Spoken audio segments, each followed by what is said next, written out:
OpenAI has formally told US lawmakers that you think that Chinese AI startups like DeepSeek are using models like Distillation to steal from OpenAI's research.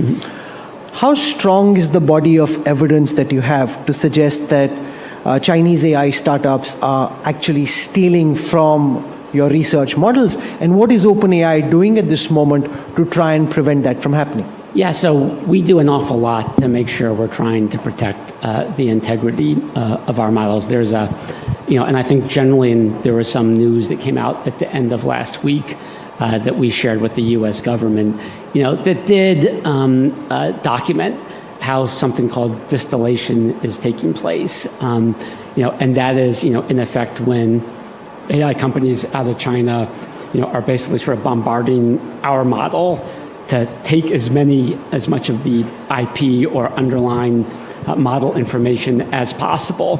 That does happen. We do an awful lot to try to mitigate that and protect from it.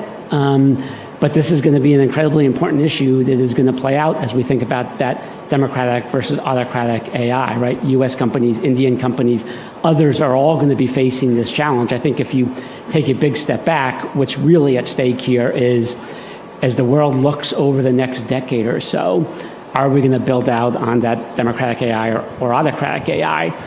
And the leader of the People's Republic of China has made really clear that they do want to prevail in that competition.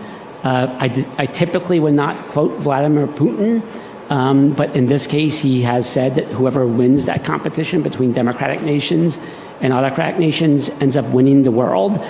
I think India is going to play like a decisive role in all of this as the world's largest democracy.